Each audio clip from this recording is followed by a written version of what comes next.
following is a presentation of Main Street Media, your source for news, sports, and information on Main Street in Middle Tennessee.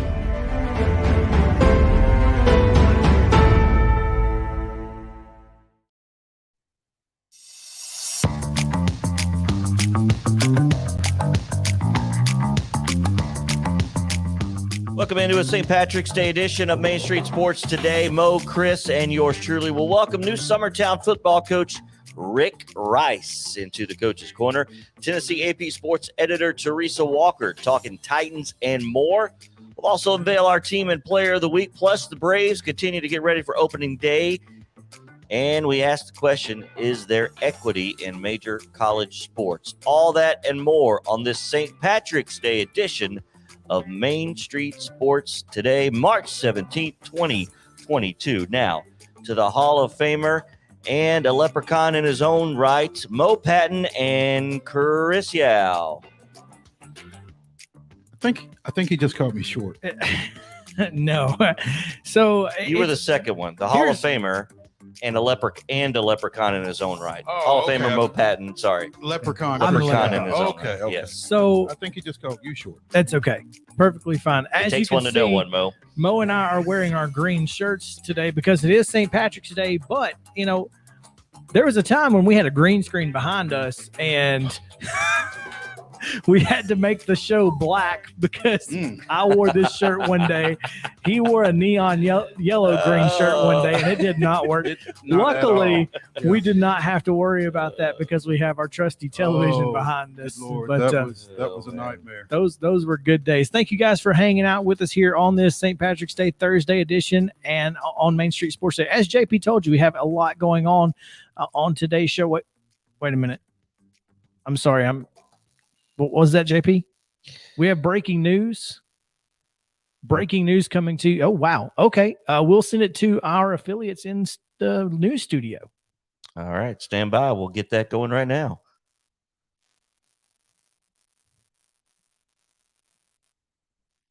Refresh. Just make sure that they're there. They're connecting. They are? Okay. Hang on. Well, you know, live video and all. Yes. My goodness. It's that breaking. All right. We'll see if I can refresh that and get that going here in just a moment, guys. So bear with me. We'll get back to them. A little technical difficulties. Yep. We'll get back to them in studio in just a minute. Okay. Well, again, great show. We have TERESA Walker. We have Rick Rice. We have a lot of scores and schedules coming to you here in just a few minutes. Do you have them in studio now? I believe we have our connection is reestablished. So let's go now to this live report. Well, just in time for St. Patrick's Day, crowds are coming by. If we can hear them. You got a pot. Are they potted up? All right. We'll continue to work on it. Oh, good darn. Yes, go ahead. I see them. Hold on. I see them in studio. There we go. The volume. Okay. All right. Yes. All right. Here we go. Let's start over again. All right. Well, just in time for St. Patrick's You are not Day, connected. crowds Just are No, coming that by. one. You are not connected. It's okay. All right. JP. Carry on. Give.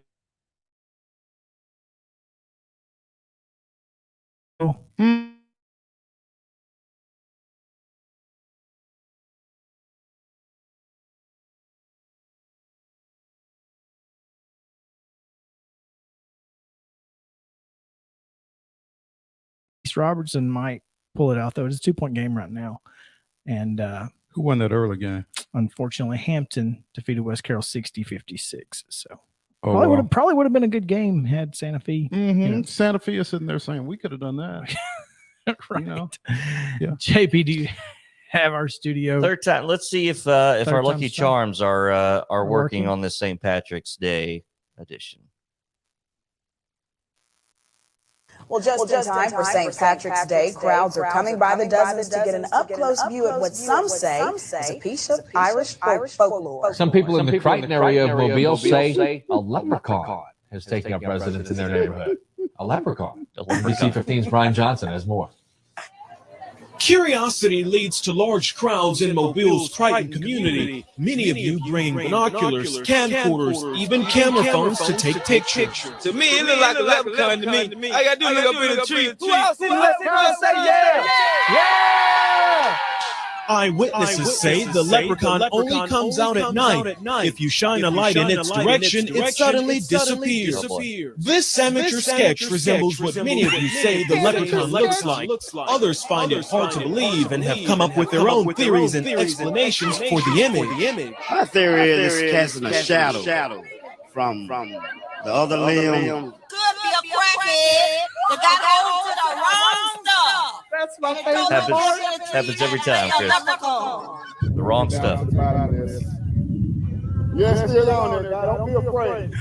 Don't be afraid, man. This guy helping to direct traffic says he's prepared for his encounter with the leprechaun. He's suited up from head to toe. This was our spells right here. This is a special leprechaun flute. It's been passed down from thousands of years ago from my great-great-grandfather who was Irish. I just came to help out. Others just came to get lucky in hopes a pot of gold may be buried under this tree. I'm gonna run the back uproot that tree. I wanna know where the gold at. I want the gold. Give me the gold. I want the gold. This is Brian Johnson, NBC 15 News. People will do anything for a pot of gold. Anything. You know what I like? I like the amateur sketch of the leprechaun. It looks like somebody got a really good look at it and got that good drawing of it. Who did that? I want to know who sketched that. I don't know, maybe Brian sketched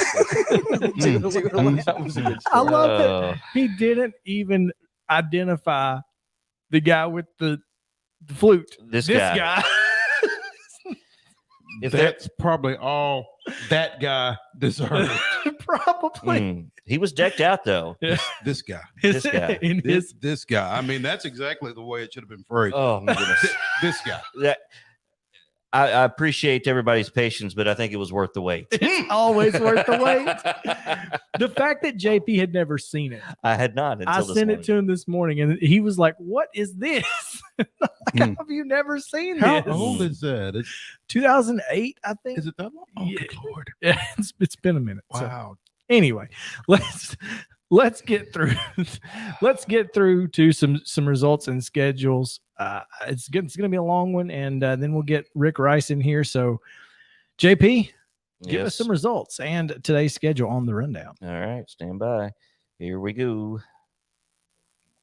This is the rundown. All right, guys. So we've got a busy one, as you mentioned, the Class 3A quarterfinals.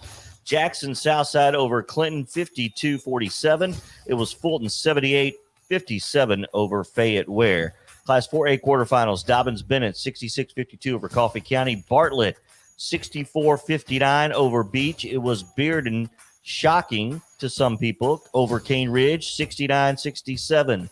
Lebanon 62, Clarksville 57.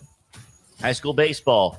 Choctaw out of Oklahoma defeats Brentwood 6-5. It was Lipscomb Academy 7-0 over Claremore from Oklahoma. Hazel Green defeats Riverdale 4-3. It was Gallatin falling to Hilldale out of Oklahoma 7-6. Gallatin did beat St. Andrews Episcopal 10-2. It was White House Heritage falling to Jay from Oklahoma 5-4. Oklahoma's got good baseball, apparently. Dobbins Bennett 10-9 winners over Dixon County. Pigeon Forge 14-1 winners over Westmoreland. It was Carnes 15, Westmoreland 2, East Robertson 11, Clarksville Northwest 7. Green Hill shuts out Laverne 19-0. Oakland 3-2 winners over Columbia Central. Riverdale falls to Sparkman from Alabama 8-1. It was Independence 3-1 winners over Tullahoma, and Hillwood 8-3 over Hillsboro. High school softball, Westmoreland falls to Heritage 7-1. Riverdale 16-4 winners over Nashville Lady Knights. At Green Hill 6-4 winners over Siegel. Lawrence County shuts out Hendersonville 7-0. There we go. Mount Juliet 9-0 over Anderson County. Sparkman from Alabama over Grace Franklin 21-0. Summit falls to Brookwood from Alabama 7-4. Davidson Academy 3-2 winners over Lincoln County. It was White House Heritage falling to Walker Valley, Alabama 7-1. Franklin 13-3 winners over New Site. Springfield 3-2 winners over Buckhorn, Alabama. On the pitch, boys soccer, Hendersonville defeats Wilson Central 7-2. On down to college softball, it was MTSU 4-2 winners over Austin P. Lipscomb 6-0 over Quinnipiac. Bellarmine. Nope, Bellarmine. We did this yesterday. 1-0 winners over Tennessee State. And TSU returned the favor with a 1-0 win of their own over Bellarmine. NCAA baseball, Evansville 20-4 winners over Austin P. and Trevecca 3-2 over Union. Schedule in high school basketball today, 1A quarterfinals. We got West Carroll and Hampton, East Robertson, MAHS, Clay County, North Green, and Peabody and McKenzie. Class 2A semis will feature Power Center versus East Nashville and Milan versus Tyner Academy. The slate on the diamond today in high school baseball, Lebanon and Anderson County, MTCS at Laverne, Lewis County hosting Forest. Loretto welcomes Russellville from Alabama. That'd be a good game. Chris knows something about them. The black and gold team will win. There you go. East Hickman versus Mount Pleasant. Richland hosts Marshall County. Wayne County at Summertown. Hampshire at Hickman County. Springfield welcomes Gordonsville. Playing for a Cure tournament, it is Station Camp versus Karnes. CPA versus McMinn County. Station Camp and South Doyle. Down to the Gulf Shores Classic, it is Lipscomb Academy. Bob Jones from Alabama. Gallatin will take on Hillcrest from Alabama. Davidson Academy versus Jinx from Oklahoma. Brentwood Academy versus Brookwood from Alabama. Alabama Christian versus Summit. Hendersonville versus Hernando from Mississippi. At the Grand Slam Classic today, Warren County versus Blackman. Mount Juliet and Oakland. Siegel versus Dobbins-Bennett. Wilson Central versus Smyrna. Stewarts County and Nolensville. Dobbins Creek and Tullahoma. Coffee County plays Columbia. Ensworth versus Dixon County. And Dixon County will also take on Independence. In the Tennessee-Alabama Challenge, Riverdale from Tennessee versus Grissom from Alabama. The P-Town Classic down in Jacksonville, Florida, Ravenwood takes on Leon. I didn't get a score from that Florida State University game yesterday. I didn't see it. That's all right. I'm very sad about that because I want to know how they did against the Seminoles. All right. That's right. High school softball today, Portland and Pigeon Forge. Tullahoma takes on Blackman. Community versus Culleoka. Murfreesboro Central and DeKalb County. Marshall County and Columbia Central. Stewarts Creek will take on Rockvale. Perry County versus Mount Pleasant. Santa Fe versus Frank Hughes. Summertown and Wayne County. The Commando Classic, West Ridge and Riverdale. It is, there we go. It is Bearden and Riverdale. Lebanon and Beach. Nashville Lady Knights taking on Beach. Green Hill also playing the Nashville Lady Knights. They're busy today. West Ridge versus Green Hill, Gibbs and Hendersonville. Hendersonville will also take on Lebanon. Bearden versus Wilson Central. Wilson Central will also play Gibbs. At the Gulf Shore Classic, Mount Juliet and Summit will be playing in action today. On the pitch, busy afternoon. Stratford versus East Robertson, Laverne and White House, Riverdale at Lebanon. Rockville welcomes Murfreesboro Central. Smith County will be at Portland today. Columbia Central will take on Shelbyville. Tullahoma at Giles County. Spring Hill at Marshall County. Montgomery Central and West Creek. Gallatin at Clarksville. Up at the Smoky Mountain Cup, it is Pryor from Oklahoma will be taking on Fairview. Brentwood and Davidson will be playing.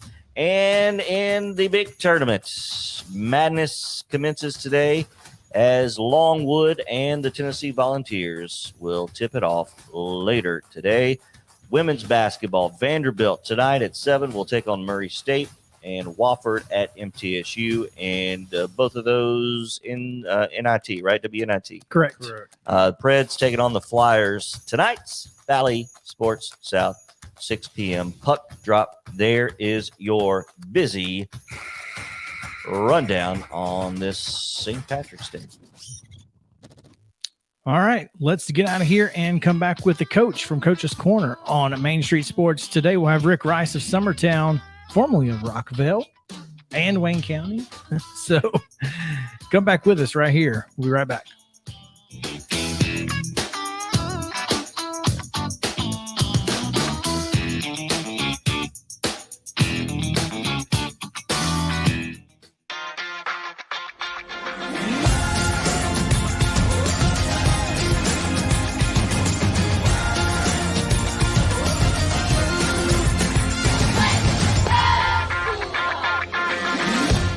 Hey folks, while we take a quick break from the show, I want to tell you about our friends over at Custom Stone Handlers in downtown Columbia. Ed Rich and his team at Custom Stone Handlers believe in leadership, And outside of the military, our greatest leader building platform is sports. Custom Stone Handlers proudly encourages young people to get in the game. You can contact them today at 931-490-4990 or visit CustomStonehandlers.com.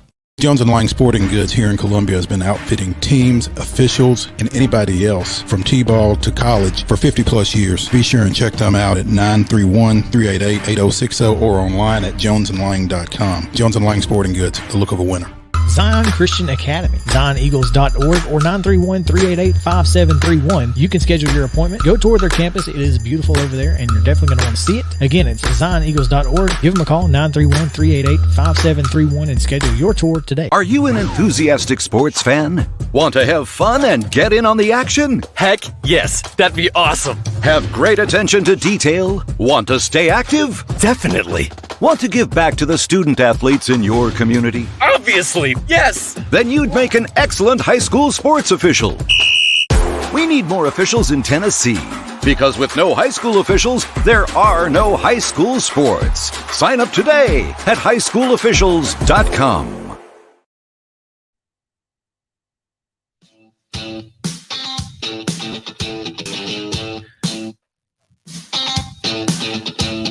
Welcome back in. It is Main Street Sports today here on this early edition. It is just 21 minutes past noon live here on the show. But if you are watching at our normal time, that's fine too. But we're going to be talking about Tennessee later in the last segment. And by the time we get to that, the game may be over. So I guess you can go back and listen and see if what we said comes true. Mo, let's hand out some hardware real quick. We've got a couple things we want to do. This is it's my favorite team.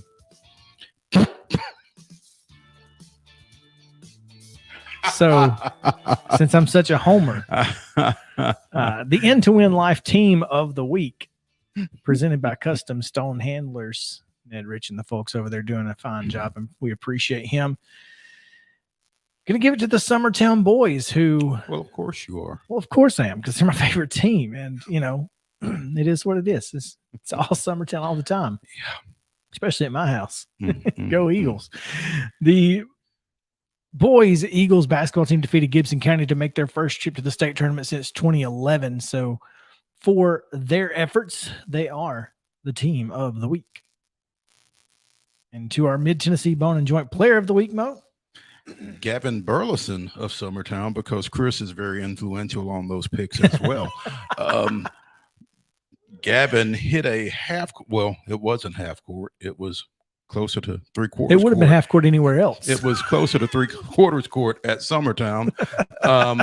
Heaved to force overtime and then scored 8 points in overtime to rally Summertown to that 61-56 win over Gibson County. Is that what that final was? Yes. Okay. Yes, it was. It's been a while ago. But Gavin finished with 35 points in that victory, so he is our Mid-Tennessee Bone and Joint MTBJ Player of the Week this week. So congratulations to the Eagles and to senior Gavin Burleson. There you go. All right. Speaking of Summertown and the Eagles. There we go. Here's the good thing. If Coach has any shoes from his previous stint, he can keep them because the royal blue will travel. The shoes, the shorts, it's just that R to that S is going to be a little tough to. It's the next letter in the alphabet. They couldn't just push it over. God. Yeah. Rick Rice, newly named football coach at Summertown High School, joins us here on Coach's Corner, presented by From the Heart Cafe over in Chapel Hill. And if you've not been, you need to go. If you have been, as we have, we need to go again. Yeah. And it's lunchtime too. Yeah, and I'm a little hungry. Anyway, Coach Rice, welcome to the party. Yes, sir. Thanks for having me on. How y'all doing today? We're doing all right. We're a little hungry, and we're trying to get in and get out in time for this UT Longwood game in the NCAA tournament. Who's your tournament pick, Coach?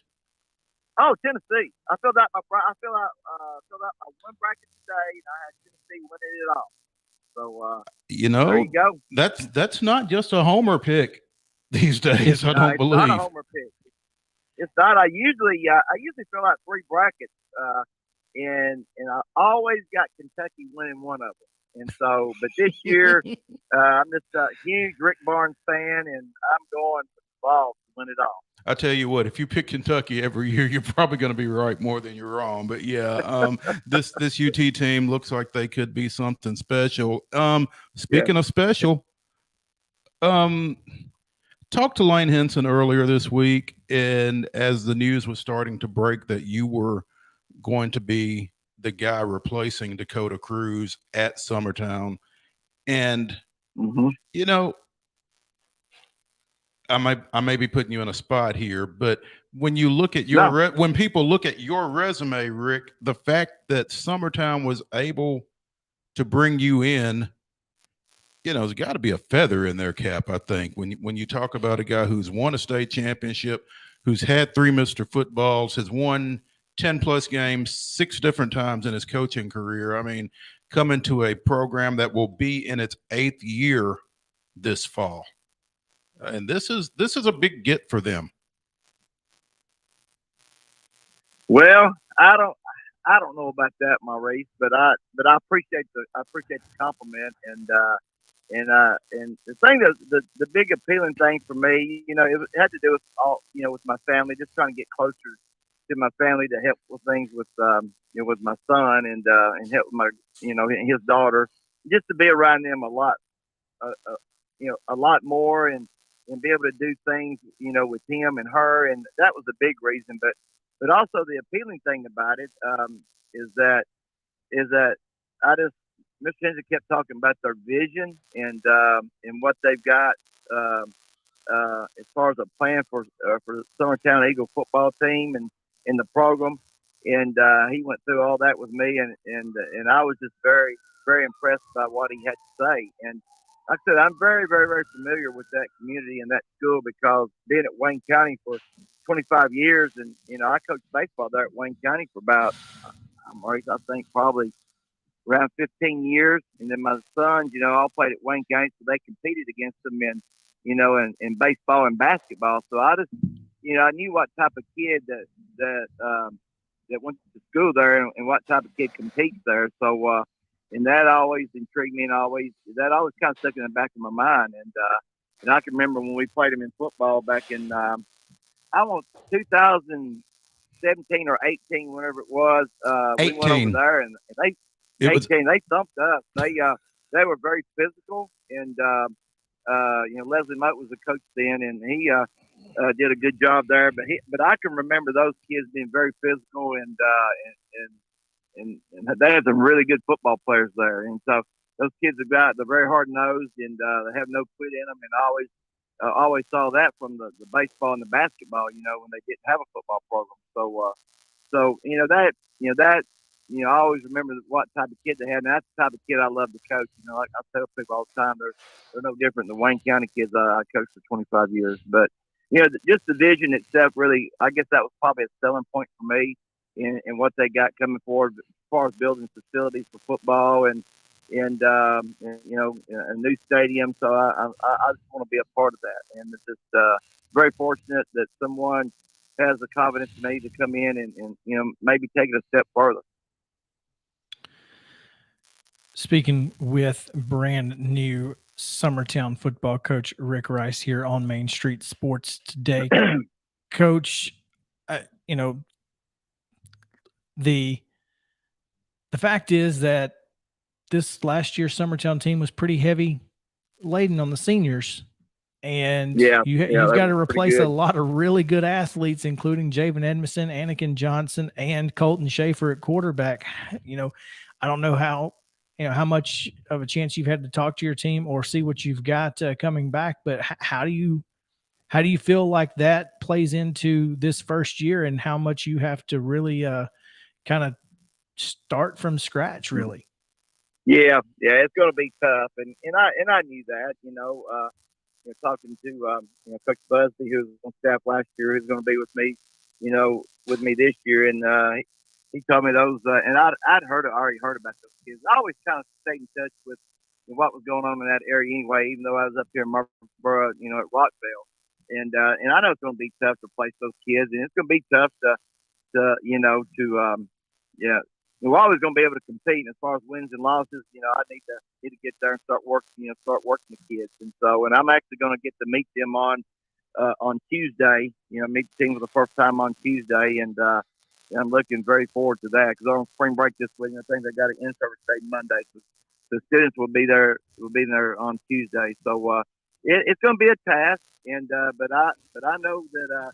The kids that got on their team and they got a good young bunch coming. I just feel real good about it. I just want to be a part of that. And all you got to do is just, roll up the sleeves and go to work. And, Mr. Hinton said, they have a motto there at Summertown as far as the administration and coaches, just grab a shovel, get to work, So that's what we're going to do. And I look forward to that. Grab a shovel. Rick Rice. Yeah, I like that. I like that. I like that. I like that. Rick Rice, the new Summertown coach, with us here on Main Street Sports today, and specifically on Coach's Corner, brought to you by From the Heart Cafe over in Chapel Hill. And Rick, you say that you've not had a chance to meet your personnel, meet your new guys yet, but you do know that you're coming in as a third coach in 3 years. You mentioned Leslie Moat, who started that program up, ran it for 6 years. Dakota Cruz had it last year once Summertown and Moat went their separate ways. In 1 year, he leads them back to the playoffs, gets them their first home field playoff appearance in the program's history, gets them their first playoff win. And as Chris and you mentioned, this is going to be a young team coming back. Very young. How do you keep that momentum going? Well, I just think you just come in and just build on what Coach Cruz did the 1 year he was there, and the past success that Coach Moat had there with them. And so that's what you got to do. You just got to go in and, like I said, roll your sleeves up and go to work, and just tell the kids to just to buy into what you're doing, and buy into what your vision is, for the Summertown Eagle football program. So there's nothing, Maurice, that you can't do unless you're working hard at it. There's a lot of things you can do. You don't need a lot of talent, to be able to be a really good football player or a good athlete, and you can always be on time. You can always give great effort. You can always, just do the right thing. And so, and that'll be a point of emphasis for me, for the kids I do have playing, and hopefully we can get, a lot more kids out for football there. And I think they got 35 right now, and I'd like to get those numbers up to, around maybe 45 or 50. That would be great if we could do that. So, but you just got to, just sell your vision and what you are as a person first, and then as a football coach. And so I just look forward to it. I'm tickled to death, about having the opportunity to come there, because kind of get back to my roots, small town community, and we're, most of small town communities are, they're the people get behind your school and your student athletes. So not saying it didn't happen here at Robbell, because it did, but it was on a much, much bigger scale. So I'm actually glad to get back to my roots, and glad to be back coaching, small town football. It's going to be a lot of fun to watch this season, Coach. We appreciate you taking some time with us here on this St. Patrick's Day edition, and we hope that your tournament pick is on the money. Yes, sir, I do too, because I'm sure I'm going to be pulling for Rick Barnes in the balls. I can tell you that. If Tennessee wins the national championship, you might want to pay attention to the next show that we have, because I will be in checkerboard overalls, and you will not. It will be something to not be missed. It will be memorable. It certainly will be memorable. Yeah. Coach, we appreciate it. Thanks again, and we look forward to talking to you soon. Yes, sir. Thank y'all. Appreciate it. That is new Summertown football coach Rick Rice here on Main Street Sports today on Coach's Corner, presented by From the Heart Cafe. Renee Hart and the folks at From the Heart out in Chapel Hill always take care of you with the best desserts, and some of those pies that we talked about. They got them. They got them. Yeah. And some of them, that blueberry pie that we had the last time we were there was probably one of my all-time favorites specifically. But all right. You didn't mention that on Well, your I didn't want to get top too 5 specific. pies. I didn't want to get too specific. You know, It's okay if you forgot. It's okay. No, I certainly didn't forget. But I didn't want to be like, okay, you got to go to this place to get this thing. pie. Yeah. I wanted it to be kind of an overreach. Since when do you get into the I semantics of your top 5? Normally, I would just break all the rules. Yes. But I did not want to break the rules on this for whatever reason. There's a lot of great pies out there. There are few pies that I will turn down. So fair enough. I will say this. I'm not a peach pie guy. I'm not a peach guy. Don't like peaches. So and you will turn down pecan pie. That is one of the very few that I will turn down. So there you go. And sometimes I won't even turn that down. I'll just knock the pecans off and eat the filling because it's delicious. You ain't right. You just ain't right. Pecan pie filling is some of the best pie filling there is. I just want y'all to know that. He ain't wrong. All right. When we come back, brown sugar and butter. That's right. It's all it is. It's delicious. It's hard to go. You can't mess that up. Except with pecans. Right? You don't have to go through all the work of putting trying to take the pecans out. Just go get you a little pot, a little brown sugar and butter, and a spoon. Go to town. It's perfect. Sorry, he meant a cooking pot, and it was not where I was going with that here on St. Patrick's Day. Oh, Lord, we're off the rails. Come back with us. We'll talk March Madness.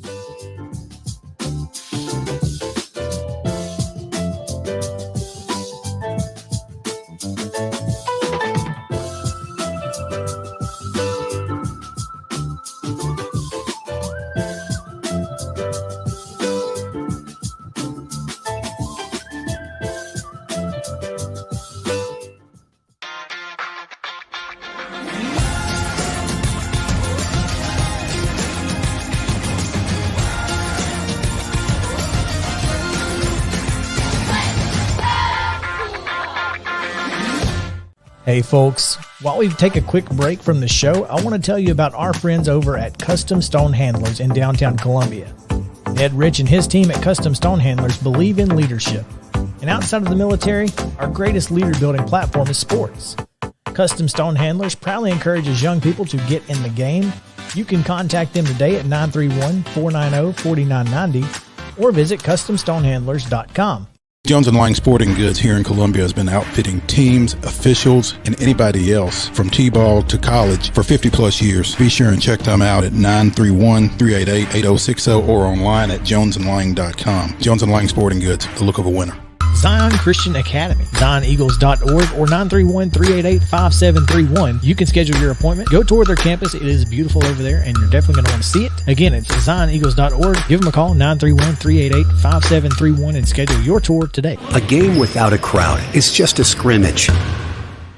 A performance without an audience is just a rehearsal. Without your presence, high school sports and the performing arts aren't possible.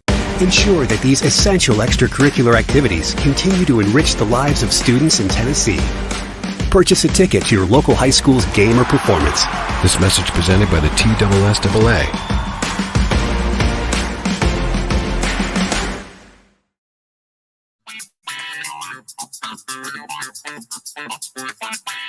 Full Court Press podcast covers Sumner County from baseline to baseline and everywhere in between. Host Zach Womble takes you inside the world of high school sports in Sumner County each week. It airs live Thursdays, today at noon on Main Street Media social channels. Get the 411 with Zach's 221. Try to keep up. Press and hear directly from the source of Sumner County. Follow on Twitter at FCP_MSP and subscribe on your favorite podcast delivery platform. It is the Full Court Press with Zach Womble, and full report from yesterday's beach game. As of course he was there. He was there all day, and why not? There were some good matchups, but Zach covers Sumner County, so check it out. Podcast should be out now. Yeah, I was going to ask. I guess not. This one is probably not the last one, but next week maybe the last full court press of the year, and then we'll move into spring sports, go back to the Robertson County podcast or whatever. The Sumner County.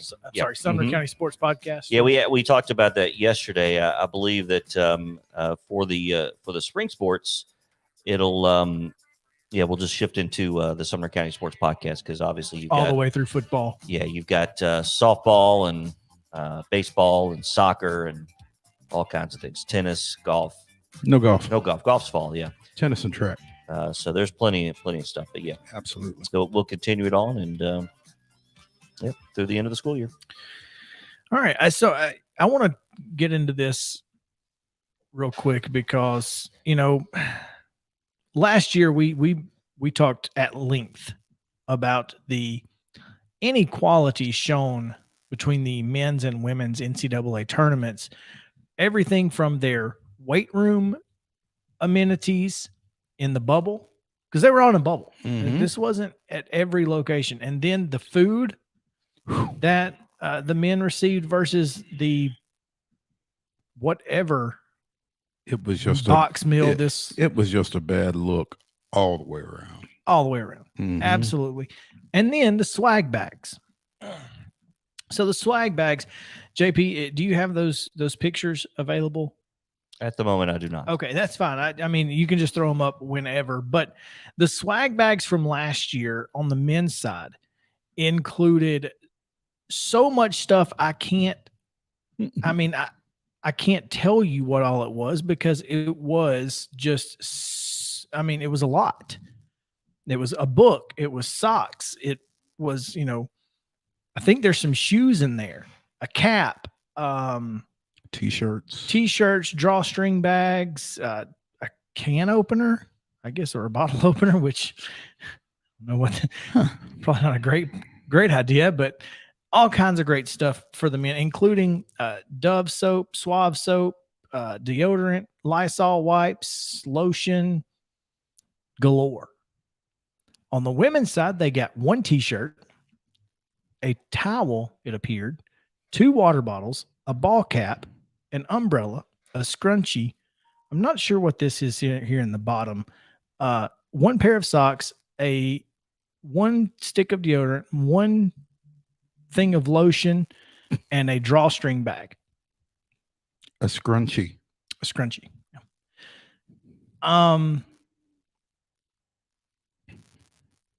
The way that I was able to describe that, the fact that you were able to to mention everything that was in that swag bag, that's the problem. I couldn't tell you all of the things that are in the men's. Could easily tell you all of the things that are in the women's. Now, is that this year's? That's last year's. Okay, that's last year's. Okay. This year's swag bags are identical. Here's the problem. There is maybe a magnet or a sticker that says March Madness. It looks like a key card of some sort, or I guess it's a luggage tag. It's probably a luggage tag. A hydro, like the little bags that you can fill with water that clip on your backpack. 2 pair of socks, a T-shirt, a cap, and a notebook. So it went from basically what they did is they said, okay, you want to be equal? It's all going to fit in this little box. Yep. And that's bad. That's worse than what they were doing. No, that probably is what they did because there's a little pettiness involved. It's exactly what it is. It's all petty. They said, and here's what happens. I mean,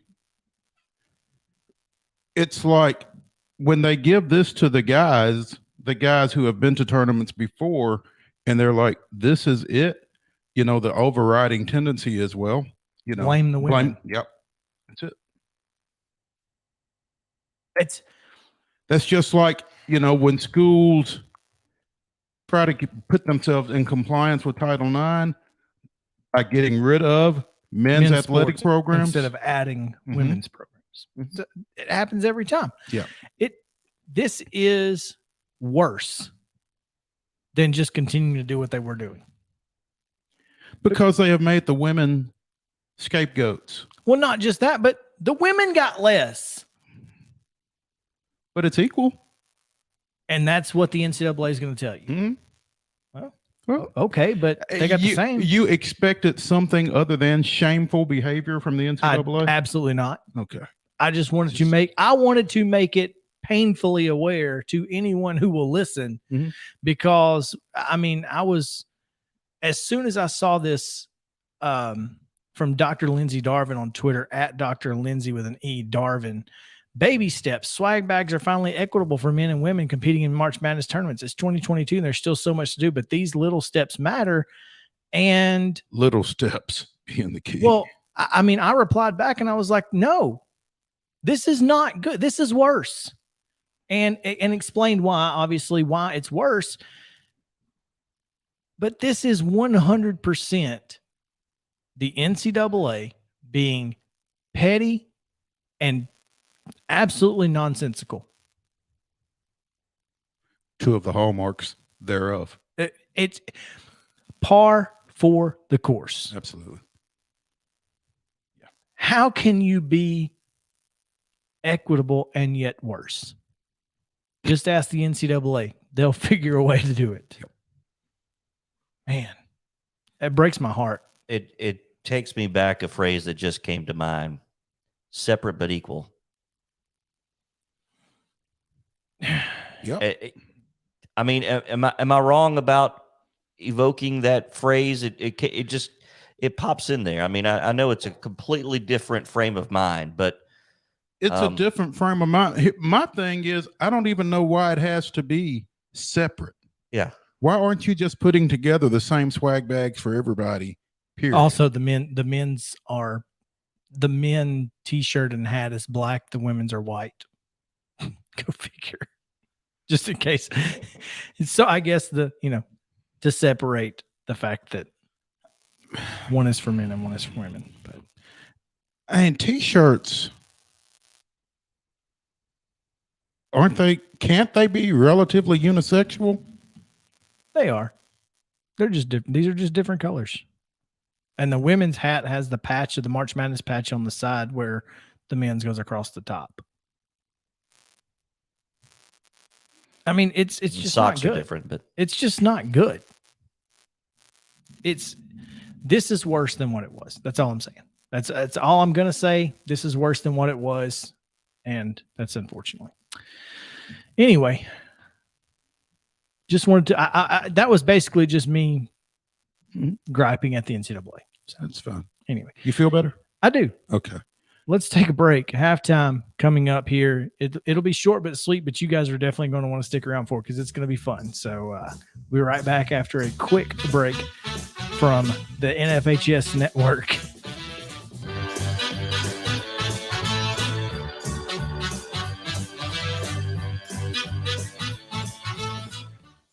Are you an enthusiastic sports fan? Want to have fun and get in on the action? Heck yes, that'd be awesome. Have great attention to detail? Want to stay active? Definitely. Want to give back to the student athletes in your community? Obviously, yes. Then you'd make an excellent high school sports official.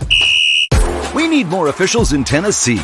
Because with no high school officials, there are no high school sports. Sign up today at highschoolofficials.com.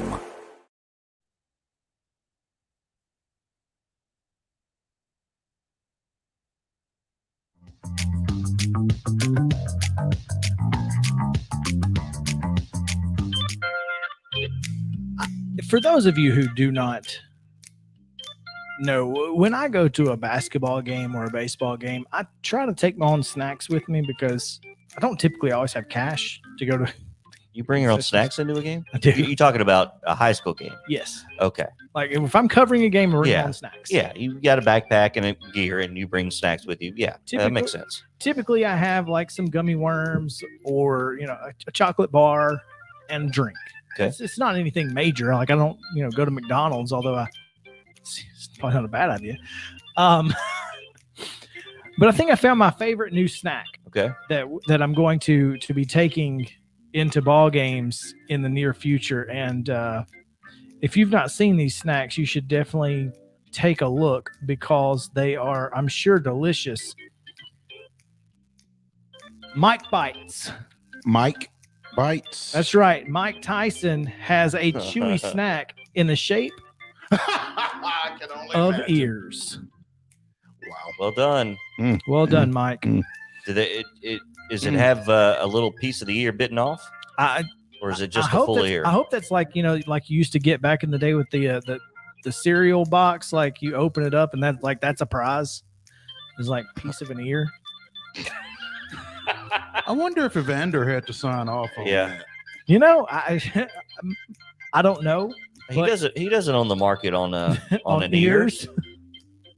I mean, look, this is the best marketing I've ever seen from. I mean, Evander could have easily taken the whole ear concept and ran with it.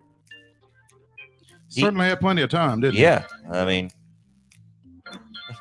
he shouldn't be upset about it. Well, I guess it's better that Mike is doing this than getting back in the ring again. Oh yeah, just sell your snacks, man. Yeah. No need. Nobody wants to see that. All snacks, no fighting. Yeah. Especially whoever would be on the other side of him. No fights, all bites. Oh, well done. You get the free dinger. Send that to him. There we go. Oh, man. Give me my money. All right, let's end right here and talk about the Braves because there's plenty to talk about, and then we'll have Teresa Walker as well and Vol Hoops in the second half. So stick around.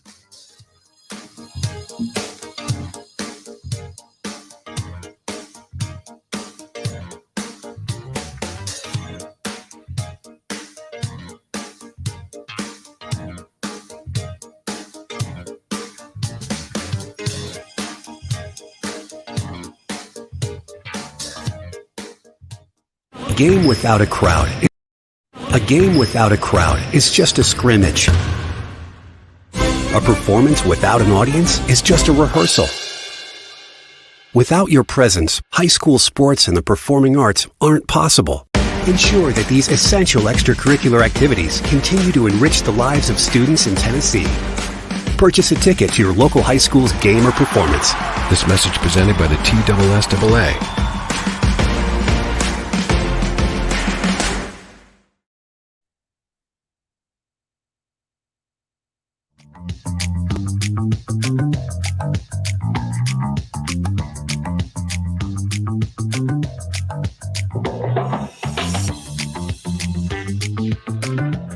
Second half action underway on Main Street Sports today. And we'll be joined by the great Teresa Walker, Tennessee Associated Press sports editor. Titans off-season moves, plus the Braves continue to get ready for opening day with some off-season moves. Freddie has landed somewhere, it appears, so we'll talk about that. And get you ready for the Vols' quest for a national championship. A lot of people are feeling right about that. Now to the Jolly Green fellas from the Duck River. Mo to your left and Chris to your right. Happy St. Patty's Day, guys. Patty's with a D, by the way. Did you? Patty's with a D. I don't know. You probably can't. I don't know because I don't know if you have a visual monitor of what's on the air. But I don't. I've got a notice when you go back and watch. I got a new logo for today, specific for today. That's always good. Yeah. Is it a pot of gold or is it a four-leaf clover? I want a gold. Where the gold? No, that gold's down near Mobile. I want the gold. In the Crichton community. Crichton community. It's under that tree. Under the tree. Get a backhoe. Oh, you got the little shamrock in there. Yeah, that's cool. Mm-hmm. Let's talk about two things in this segment, Mo. One, we want to talk about the outfield. And the Braves outfield currently on roster is Ronald Acuna Jr., Eddie Rosario, Marcell Ozuna, Adam Duvall, Guillermo Heredia. Those are the five roster major league roster guys. Now we've got, I think we had one guy that Alex Dickerson. Yeah, he's not on the 40 man. Or? He is a major league contract, but it's 1 year non-guaranteed contract. So they basically it's a tryout. Because 3 weeks from today, we will be playing baseball games that count. 3 weeks from today. Who'd have thunk? That's something. Man. So, does Acuna break camp on the active roster? Because that goes a long way toward answering a lot of questions. I don't think so. And I mean, it's mainly the reason I don't think so is I think he's going to need at least a month, maybe 6 weeks. Okay, so you said Ozuna, Duvall, Rosario, and Heredia.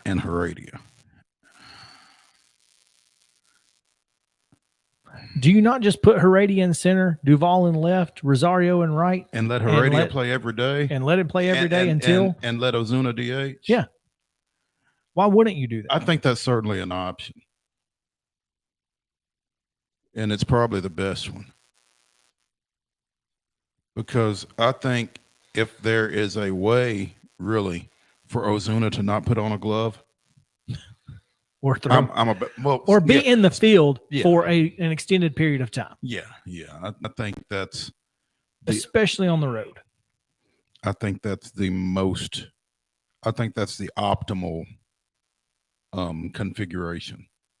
Ozuna DH and that being the outfield. Yeah, now, once you get from there, RAJ back, who do you move to center? I think you put Rosario in center. I think so too. And then you just play Duvall in left and let Heredia have his swords. And then, in late game situations, you might bring Heredia in to play center and move Rosario to left. God, could you imagine the speed in that outfield? They might run into each other on routine fly balls just because they're all so fast. Mm-hmm. I think that's great. It's a great problem to have. I will say this. I think it's unfortunate that Acuna does not want to play center because I think he'd be a very dynamic center fielder. I don't know that. Well, I mean, we would have to go get somebody with it. Nobody else on the team has an arm quite like. I mean, I'm saying quite like. Sure, Rosario can play it, but his arm definitely does play in right field. RAJ has the best arm on our team, and that's probably not close. No, I don't think it is. So, to me, he serves us best there if we can find a serviceable center because he runs so well. Yeah, his your range center fielder can shift toward left. Yeah. And Duvall's not bad in left. Duvall is not bad in left. Duvall I like him is a lot not better bad left. he's not bad in center. He just doesn't. When you think of center fielders, you don't think of his body type. No, you don't. He looks like me. Yeah. I mean, he's just, big, broad-shouldered guy. He just doesn't look like a center fielder. He's going to drive in more than he lets in, though. That's right. Every time. You got to have his bat. Yeah. Somebody said that they heard the Marlins were going after Jorge Soler. And I said, let them. That way, come trade deadline, we can get him back for nothing. There you go. Perfect. It's perfect for us. We don't have to pay him but half the year. Keeps him warm. Yeah. It's the Miami Marlins, also known as the Braves Quadruple A Quad A Farm Club. Speaking of farm clubs. Real quick, Tyler Thornburg signed with the Braves yesterday. I'm not real familiar with that name. Should I be? Where's he from? He played with Cincinnati. I just remember him because I watched a lot of Cincinnati games. Because Cincinnati for some reason would be on. I get 2 ballots, so sometimes they would be on. But yeah, I remember Thornburg pitching against the Braves for Cincinnati, and he's decent, and we're getting him for less than $1 million. So I'll take that. That fits right into the budget. Right in. But yeah, speaking of minor leagues, we need to talk about Freddie. Oh. Let's talk about Freddie. Let's talk about Freddie. 6 years, 162 to the Dodgers, apparently. And what that says is it was the 6th year that was a hang up with the Braves, I feel like, not the money. Because that works out to what, $27 million a year? I believe. We offered him more AAV. But I don't think that was the hang up. I think the reason that it took until yesterday to get this is because his agent overplayed his hand, and to save face, he basically begged the Dodgers for the 6th year and said, we'll take less AAV. That could to save, because I'm telling you, the agent here, we had been waiting to see what this contract was. Now I'm waiting to see how long it is before his agent is fired. If his agent gets fired, we will know who the screw up was. Mm-hmm. And I choose to believe that the agent is the one who screwed this deal up and not Freddie or Alex Anthopoulos. I tell him, you can get more, you can get more, you can get more. And Freddie believing it. And then the market wasn't there. Yeah, after the Yankees went and got Rizzo and the Braves got Olsen, that was it. I mean, it was Dodgers. Well, they tried to throw up that smokescreen of the Rays, and I think everybody pretty well shot that down. Yeah, come on. The Red Sox, yeah. The Red Sox aren't in win now. Yeah, I think you're right. Somebody screwed that situation up, and I really don't think it was the Braves. I agree. I don't think it was the Braves either, and I don't think it was Freddie necessarily. Freddie wanted the 6th year, but your agent works for you. I get that. Look, what I'm saying is, I think Freddie was saying, "I need the 6th year," and agent was saying, "We can get you we can get you the 6th year." Instead of the agent saying, "Everybody's at 5." The 6 year isn't realistic. Everybody's at 5. Where do you want to play? Because what did the Braves have? 5, 140, which is the same thing, I think. Yeah. In AAV. Yeah, it is. Yeah. So, anyway, Freddie's going to be a Dodger, and I hope we get to beat him. And we'll see him in October. Yeah, hope we get to beat him in October. Teresa Walker coming up next. We'll keep talking about some off-season transactions. These will just be with the Titans, so stick around right after this on Main Street Sports Today.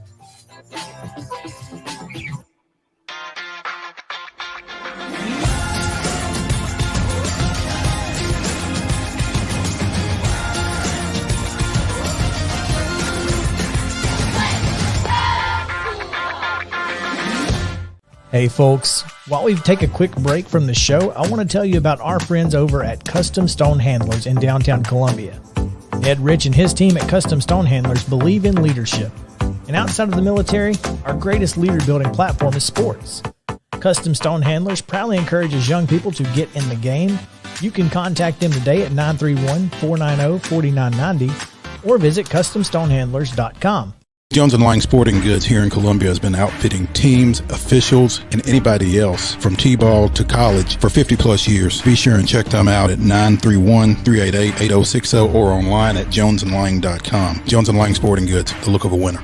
Zion Christian Academy, ZionEagles.org, or 931-388-5731. You can schedule your appointment. Go tour their campus. It is beautiful over there, and you're definitely going to want to see it. Again, it's ZionEagles.org. Give them a call, 931-388-5731, and schedule your tour today. Are you an enthusiastic sports fan? Want to have fun and get in on the action? Heck yes, that'd be awesome. Have great attention to detail? Want to stay active? Definitely. Want to give back to the student athletes in your community? Obviously, yes. Then you'd make an excellent high school sports official.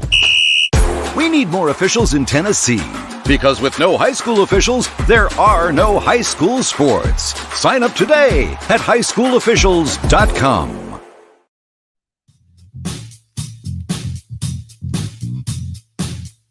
Welcome back into the St. Patrick's Day edition of Main Street Sports Today.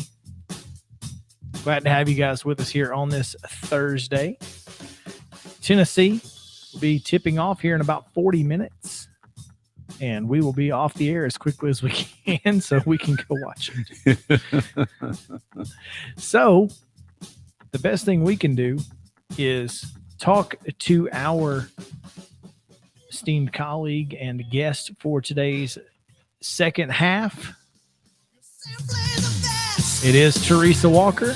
of the Associated Press, joining us now to talk about the Tennessee Titans and off-season moves, transactions. Who's going to be at St. Thomas Sports Park this fall? We'll find out right now. Teresa, what is going on? Oh, just, I'm keeping an eye on NFL free agency today, have the games on my TV screen, and also preparing. I drive first thing in the morning to Knoxville for the first and second round games there in the women's side of the tournament. And nothing going on whatsoever this week. What are you talking about? I think you better be keeping both eyes on NFL free agency. Well, for Titan fans who are very frustrated, calm down. Have you not paid attention how John Robinson works? He's not, usually making a big splash right as that first, as soon as the league year opens or in the tampering period or, the negotiating period, as I prefer to call it. There was the deal with Malcolm Butler that happened on a Tuesday night during that negotiating period, but and that was a big deal. But the Bud Dupree deal, that was a little slower. He just doesn't rush into the market when honestly that's when teams are spending big money, and that's he's done a pretty good job over the years of picking the pieces that they need. Now, I know a lot of people are upset. Well, the Julio Jones was just a bust. And he took a gamble a year ago, right? Falcons were ready to move on. They traded him after June 1 to save cap. Now the Titans have released him, made that official this morning, a June 1 designation. That means they carry his hit on the cap until June 1. He can go sign with anybody else. And, hey, he turned 33 in February. There'll be somebody who probably says, you know what, let's take a chance. And, he did have 62 yards in the playoff game, but, he's just not the Julio Jones that was a 7-time Pro Bowler. He still leads the NFL in yards receiving per game, 91.9. But, when receivers of his caliber hit the wall, usually they go off the cliff Wile E. Coyote-like. So, right now the Titans, they tried. It didn't work out. It's time to move on. I still stop short of calling him a bust. I mean, he was injured, and maybe the fact that he was not available is what makes him a bust. But, I mean, I guess maybe that just comes with a 33-year-old. Maybe I'm being stubborn. Maybe he was a bust. I just don't really want for the expectations, Mo. That's where I think that there was that bust factor because there was the expectations that he could maybe be all that, right? But here's the thing: if you read AJ Brown's social media post yesterday, he got to work with a guy who is going to be in the Hall of Fame. For 3/4 of a year. So he got to see how Julio Jones approaches things and how he works and the attitude that he brings in the locker room and on the field. That is something that could absolutely pay dividends. It's just that, the fact of the matter is, we saw tiny little flashes, right? The game in Seattle, his 100-yard performance of the season. And touchdown. He had a touchdown. touchdown. Chris, I still think it was a touchdown. No, he had one that really counted that's in the regular right. season finale. Yeah. But in that playoff game, guys, 6 catches, 4 of them for first down. So, maybe you look at him if you're another team and think, you know what, maybe he can be our third guy. He can be a first down guy. But for what the Titans needed, he just wasn't that. And it was, they need money. I mean, that $11.3 million in cap space they created isn't coming until June. That's going to help sign their draft class, but it's not going to help with getting a number 1 tight end or getting another receiver.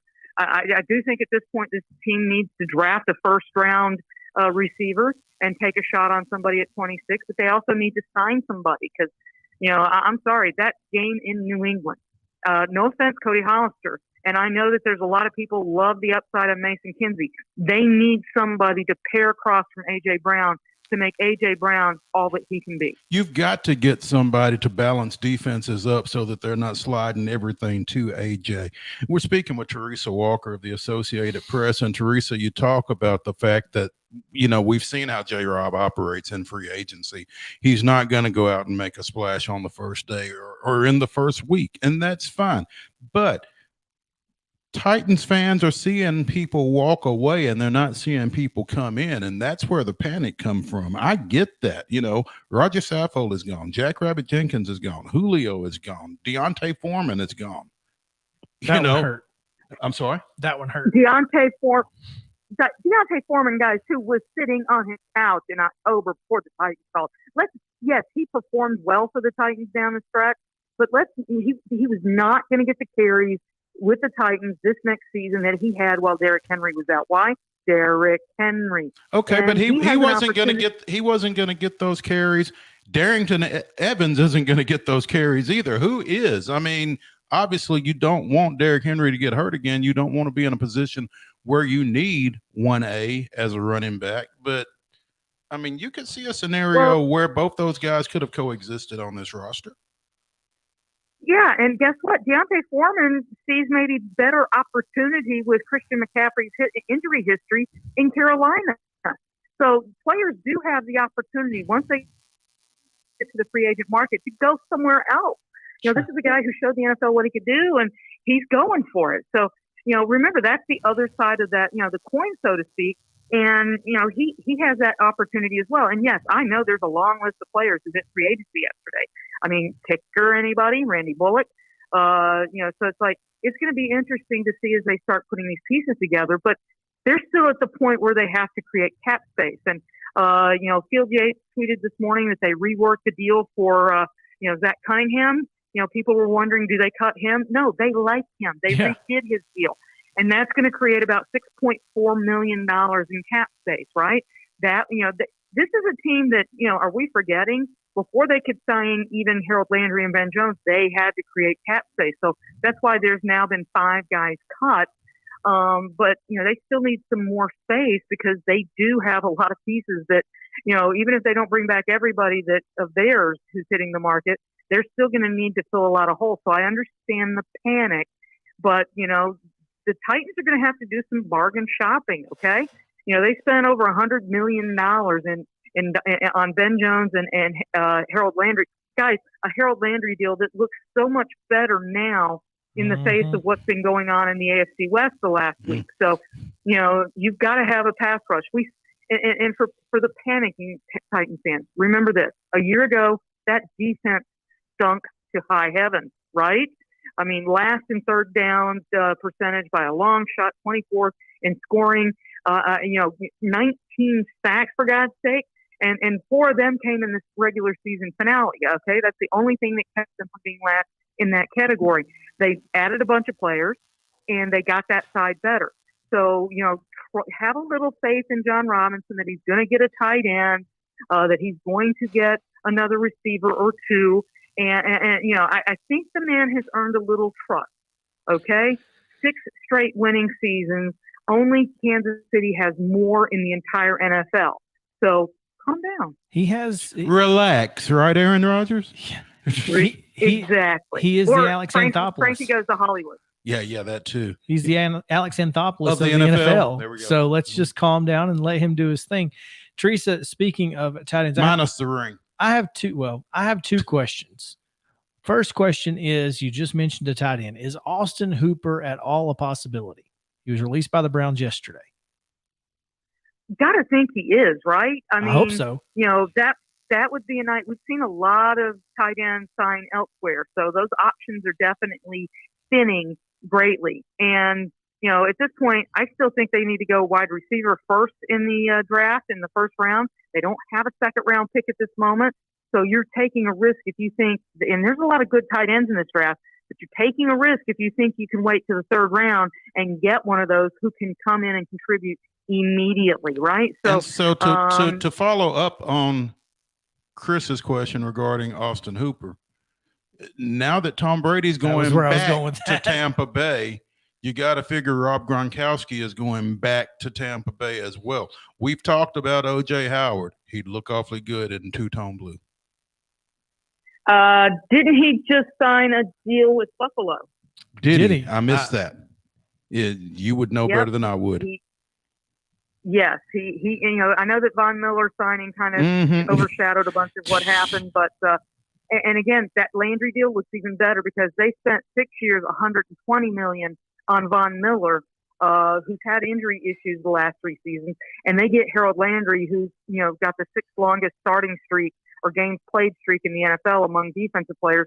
They get him for 87.5 for 5 years. So, and very cap friendly. Remember that whole cap space, the Jones and Landry deal, $8.4 million combined against the cap this year.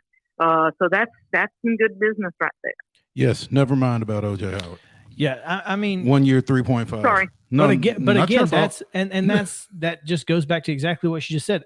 Tight ends are kind of the good ones are getting off the market, but people who needed tight ends are signing other ones, and Austin Hooper is available now because he just got released yesterday. So this may not and the be. Titans didn't have cap. Go ahead. Titans didn't have cap space till they reworked Zach Cunningham's deal. So, correct.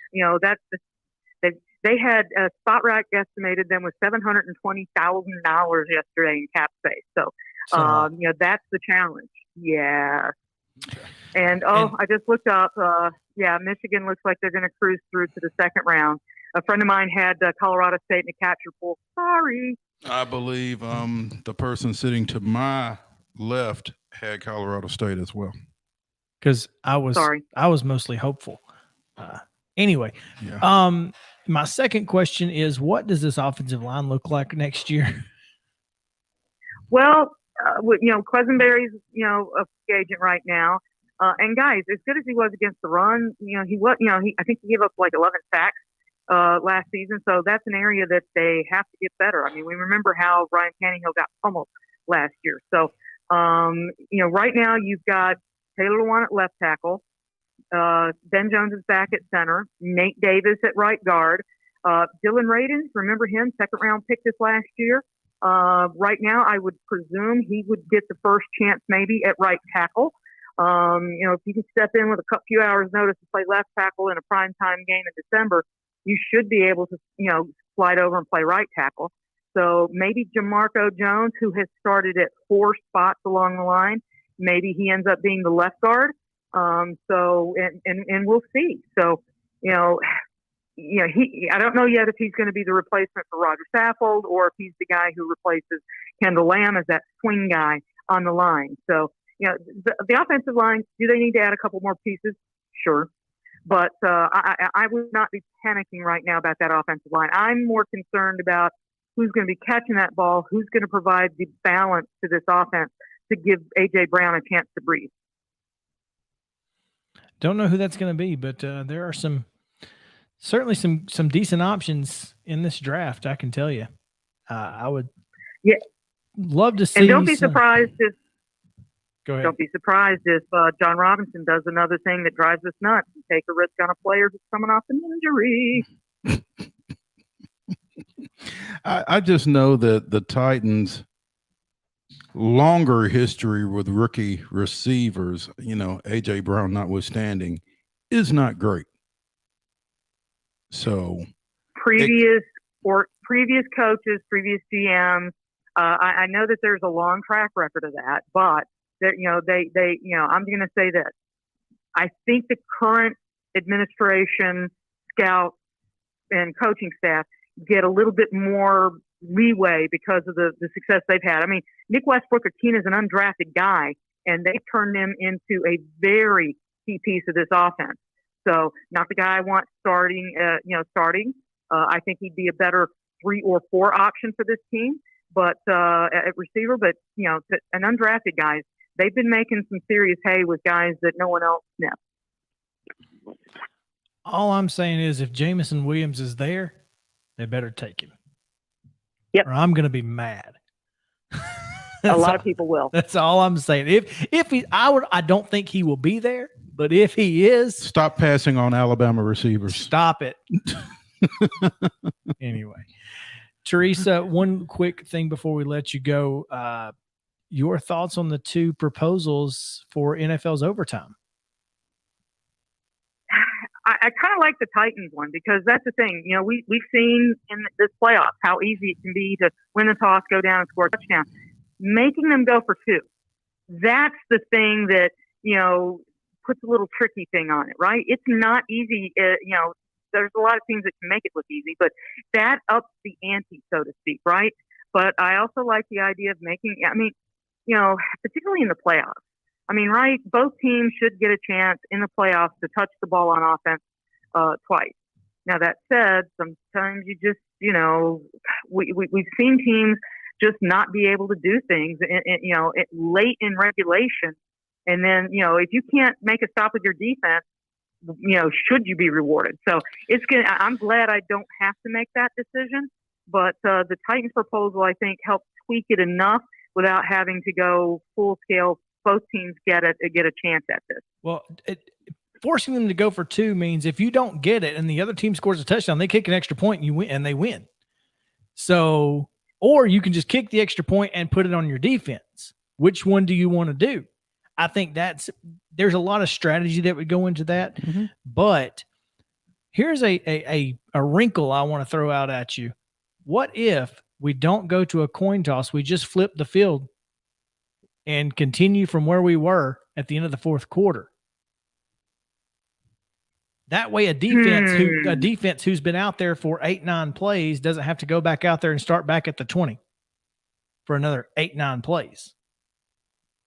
What if we but when you do that, you're giving a defense a chance to maybe get a sack or something like that, and flip the field in that situation. So that kind of takes the defense out of it in that situation.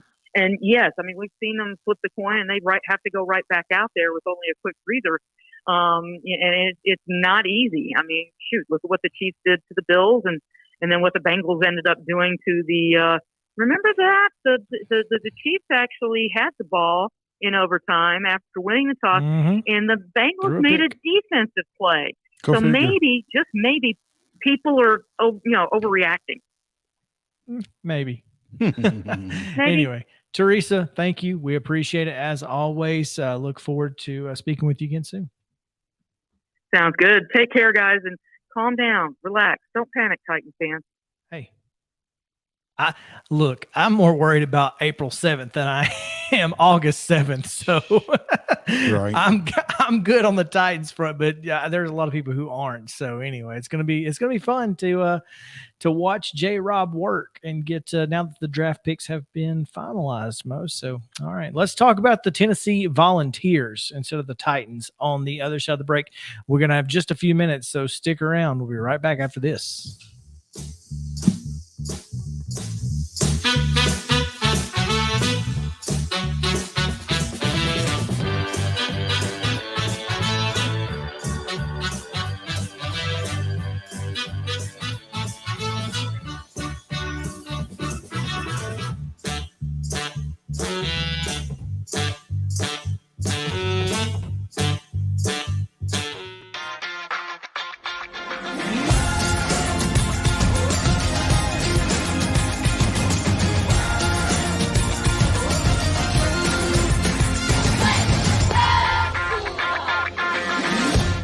Hey folks, while we take a quick break from the show, I want to tell you about our friends over at Custom Stone Handlers in downtown Columbia.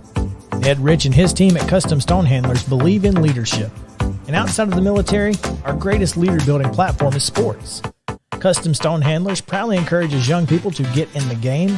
You can contact them today at 931-490-4990 or visit CustomStonehandlers.com. Jones & Lang Sporting Goods here in Columbia has been outfitting teams, officials, and anybody else from T-ball to college for 50 plus years. Be sure and check them out at 931-388-8060 or online at jonesandlang.com. Jones & Lang Sporting Goods, the look of a winner.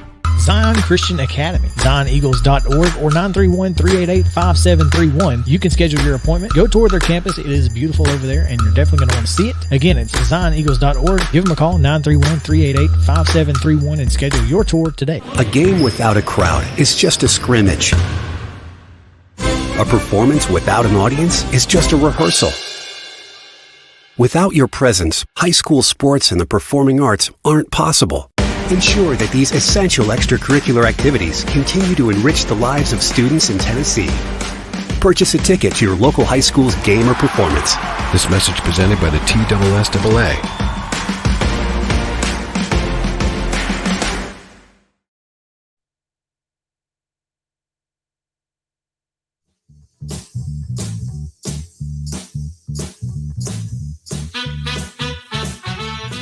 Well, we know who the Vols will play if they are able to get past the Longwood Lancers. We do indeed. Michigan will. That's unique. I wonder why they would play. They would give the advantage to the 6 seed over the 3 seed. I mean, I know that you get a day rest, so I don't guess it really matters who plays first. But I'm just curious. I guess the day's rest, you don't want to get up early and play. You'd rather play at 1:45 than 12 or whatever time it was. And it was even 11:30, 11. Even earlier.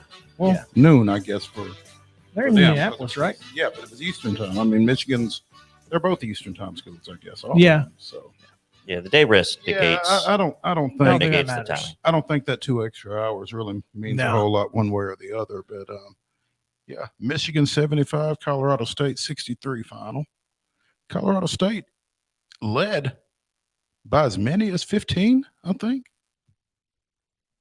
before losing by 12. Yikes. Yeah. Providence also up 56-47 with 4 minutes to go over San Diego State. No. South Dakota State. South Dakota State. The Jackrabbits. The Jackrabbits, not the Aztecs. Correct. Yeah. The winner of that one will play the winner of Iowa and Richmond. Good. I picked the Friars in that one. That's good. Yeah. Sarah got the Michigan game right. I did not on any of my brackets, so there's that. How many brackets did you do? 2. Okay. I have Baylor winning in my Main Street Sports Day bracket and Gonzaga in my Chuck Taylor bracket. Sarah has Miami winning in hers. So. The Hurricanes. Yes. Did that have anything to do with it? I guess. Okay. I have no idea. I wish we could have talked more to Rick Rice about his 3 brackets. It's interesting. Yeah, I think so. Try it out. Yeah. Tennessee matching up obviously with Longwood. Longwood, this is a team that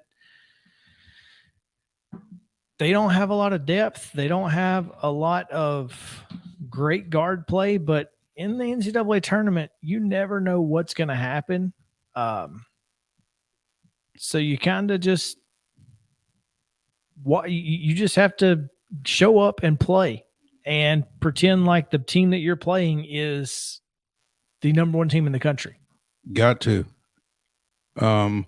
Longwood coming out of the Big South, 15-1 in conference play. They're only lost to North Carolina A&T, by the way. But they did get they did lose to Iowa to open the season, 106-73. Lost to Old Dominion by 1 point on the road and to Georgetown by 8 on the road, which not a great Georgetown team this year, and not a great Old Dominion team. But name-wise, you go, wow, that's not bad. Single-digit losses. It's a pretty good team. I mean, they've got Isaiah Wilkins, who is a senior. He's their guy. Watch out. He's going to score, 10, 12 points a game, and he's going to lead this team. So Longwood, one of 2 teams out of the Big South to win 20-plus games. Winthrop, the number 2 team, being the other at 23-9. I'm not very familiar with the Big South, and I can't imagine a whole lot of other back in the day I was when Birmingham Southern was in it. Well, and I think they probably garnered a little bit more attention when Winthrop was kind of running things over there and Greg Marshall was over there. But Gardner Webb, South Carolina Upstate, the Camels of Campbell, North Carolina Asheville, which I think is where Nick McDevitt was before he came to MTSU, and High Point, where Tubby Smith retired a few weeks ago. High Point, North Carolina, home of the Red House. Yeah. Longwood and Tennessee tipping off in 15 minutes. It's going to be a great basketball game. Hope you guys will tune in tomorrow as we will bring you our reaction to that and bring you everything that you need to know for the weekend. We'll have the entire schedule for all the rundown, maybe 2 segments tomorrow. So JP, you may want to let us, we may all want to get in on the action on tomorrow. I don't think the rundown will be a one-man show tomorrow. The weekend rundown is rough. Oh, throat's a little. He'll get that. A little scratchy. Hey, he'll get that. Loosen up. Loosen up. But thank you guys for hanging out with us on this special Thursday early edition. We will be back tomorrow at 2:00, our normal bat time and normal bat channel. But from live and on location, still? We will be. Still? We will be live on location from the Glass House Murphy Center. So check it out because we're hoping to get Bernard Childress on the show, and I'm sure we'll be able to. And you never know who else might just show up on Main Street Sports Today from Murphy Center. So thank you guys for hanging out with us. For JP and Mo, I'm Chris Yao saying have a great St. Patrick's Day. We'll see you tomorrow.